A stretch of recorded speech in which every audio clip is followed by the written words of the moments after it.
Guys आज का ये वीडियो होने वाला है भारत की शान सुपर पिनाका रॉकेट के ऊपर। सुपर पिनाका को समझने के लिए हमें हिस्ट्री में थोड़ा पीछे जाना होगा। दरअसल हम भारतीय आजादी के बाद अपने ज्यादातर हथियार के लिए सोवियत यूनियन पर आधारित थे। हमारे ज्यादातर हथियार सोवियत यूनियन से खरीदे गए थे। वहीं बाद में जब सोवियत यूनियन का विभाजन हुआ तो हमारी जगह सोवियत यूनियन से शिफ्ट होकर रशिया ने ले ली, यानी कि अब हमारे हथियार रशिया से खरीदे जाने लगे। लॉन्ग रेंज रॉकेट आर्टिलरी के क्षेत्र में हम रशिया पर ही आधारित थे।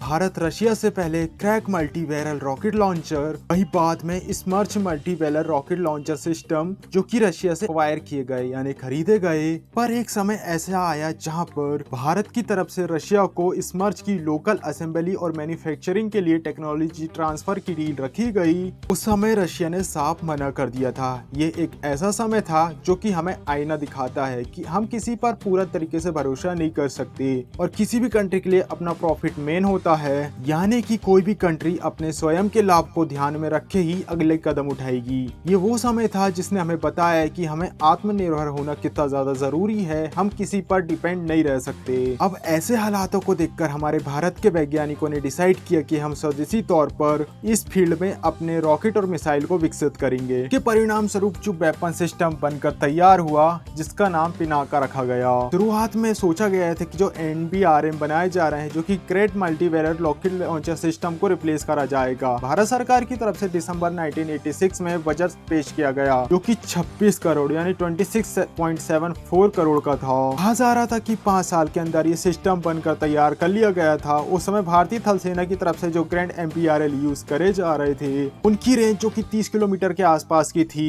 और लगभग इसी रेंज को टारगेट करके इस सिस्टम को बनाया गया था। हालांकि रॉकेट साइज की अगर हम बात करें, ग्रेड में 122 मिलीमीटर के रॉकेट्स यूज करे जाते थे, वही पिनाका में 214 मिलीमीटर के साइज के रॉकेट यूज किए गए थे जो कि लगभग डबल थे। अगर हम उस समय की चर्चा करें यानी कि जब हमें पहला पिनाका मिला था तब उसकी मैक्सिमम रेट 37 किलोमीटर यानी 27 किलोमीटर की थी, यानी कि जो ग्रेड एग्जिस्टिंग में था उससे कहीं गुना बेहतर थी। वहीं जो दूसरे देश थे उन्होंने ग्रेड को अपडेट किया था और उसकी रेंज बढ़ा ली गई थी।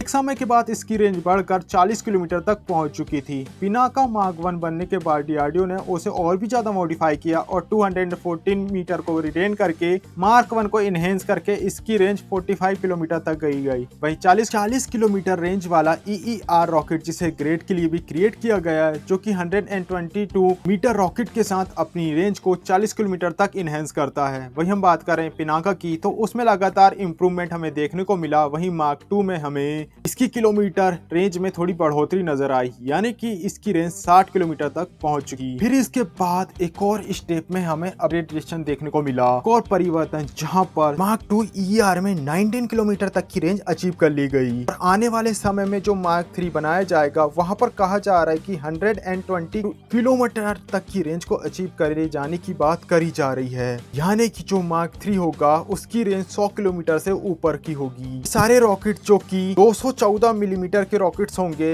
लेकिन एक और हैरान कर देने वाली बात सामने आ रही है जो कि काफी ज्यादा अच्छी है। कहा जा रहा है डीआरडीओ की तरफ से हमें 300 मिलीमीटर वाले रॉकेट देखने को मिल सकते हैं। हम बात कर रहे हैं 300 मिलीमीटर की जो कि रॉकेट का डायमीटर होने वाला है। ज्यादा डायमीटर का मतलब है कि इनके अंदर ज्यादा फ्यूल कैरी कर पाएंगे हम और रेंज भी काफी ज्यादा बढ़ जाएगी। शुरुआत में भारत सरकार की तरफ से पिनाका की टेक्नोलॉजी को भारत की प्राइवेट सेक्टर कंपनीज को ट्रांसफर करी गई थी। डीआरडीओ को ये एडवाइस दी गई थी कि 300 मिलीमीटर के रॉकेट के ऊपर काम करने की जरूरत नहीं है और अब देश की प्राइवेट सेक्टर कंपनी इस प्रोजेक्ट पर वर्क करेंगी। कुछ कंपनीज की तरफ से इस प्रोजेक्ट तरफ इंटरेस्ट दिखाया गया, वहीं कई सारे लोग की तरफ से भी अपने कॉन्सेप्ट भी दिखाए गए। पर अब 35 साल का समय हो चुका है और इस पर किसी भी तरीके का माइंड स्टोल अचीव नहीं किया गया, डेवलपमेंट हमें देखने को नहीं मिला। अब इस सारे सिनारियो को देखते समय भारत सरकार की तरफ से डीआरडीओ को यह एडवाइस दी गई कि आप 300 मिलीमीटर के रॉकेट के ऊपर वर्क करिए और जो कंपनीज इस प्रोजेक्ट पर इंटरेस्ट होंगे वे इस प्रोजेक्ट को ज्वाइन कर पाएंगे। इस समय डीआरडीओ की तरफ से इसका डिजाइन बनाया जा रहा है, पर सिस्टम को पूरी तरीके से तैयार करने के लिए प्राइवेट सेक्टर कंपनीज को भी ऐड किया जा रहा है। ये होने वाला है प्रोडक्शन कम डेवलपमेंट वाला मॉडल। इस समय पर डीआरडीओ की तरफ से वॉरहेड को समझने की कोशिश करी जा रही है। हम बात करें प्रैक्टिकल की तो प्रैक्टिकली डीआरडीओ की जो लैब है आर्मर्ड एंड रिसर्च फैसिलिटी उसकी तरफ से वॉरहेड को क्रिएट किया जाएगा जिसकी डिजाइन उन्होंने तैयार कर ली है, लेकिन अब प्रोडक्शन कम डेवलपमेंट पार्टनर की तरफ से इसे रिव्यू किया जाएगा। एक बार वॉरहेड की डायमेंशन बाहर पर आ जाएंगे